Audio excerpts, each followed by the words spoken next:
প্রিয় বন্ধুরা, আসসালামু আলাইকুম। আজকে গ্রাম বাংলাদেশের ঐতিহ্য পাট শাক ভাজি করে বন্ধুরা, খুব মজার একটি শাক পাট শাকটা আমরা কম বেশি সবাই খুব পছন্দ করি। আজকে সুন্দর করে পাট শাকটা ভাজি করবো বন্ধুরা। পাট শাক ভাজি দিয়ে গরমের মধ্যে ভাত খেলে খুবই উপকারিতা হয়, শরীরের পক্ষে ভালো। শাকটা আমি সুন্দর করে কেটে সুন্দর করে ধুয়ে নিব, যেন বালি না থাকে। সুন্দর করে ধুয়ে নিয়ে তারপর আমি যে এখন রান্না করব বন্ধুরা।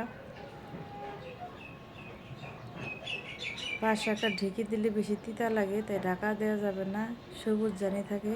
সুন্দর করে আস্তে আস্তে জাল দিয়ে শাকটা আমি ভেজে নিব। এখন আমি একটু পেঁয়াজ দিয়ে দিব। পেঁয়াজটা আগে দিলে কী হয়, পেঁয়াজটা সিদ্ধ হয়ে যায়, বেশি খেতে ভালো লাগে না। পেঁয়াজটা আমি দিয়ে আবার একটু হালকা নাড়াচাড়া করে নিয়ে আমি শাকটা এখন বাগারতে দিয়ে দিব তেল দিয়ে তারপর বন্ধুরা পেঁয়াজটা দিয়ে দিব। পেঁয়াজটা দিয়ে সুন্দর করে আমি ভেজে নিব। রসুনও দিয়ে দিছি বন্ধুরা। সুন্দর করে ভেজে নিয়ে এখন আমি শাকটা দিয়ে বাগারতে দিব। দেখো শাকটা কত সুন্দর হয়েছে বন্ধুরা। বাগারটা খেতে খুবই মজা। পাট শাক দিয়ে কাসন্দ দিয়ে গরম ভাত দিয়ে খেতে বন্ধুরা সে একটা মজা বন্ধুরা। রান্নাটা ভালো লাগলে লাইক কমেন্ট করো বন্ধুরা, পাশে থাকবা।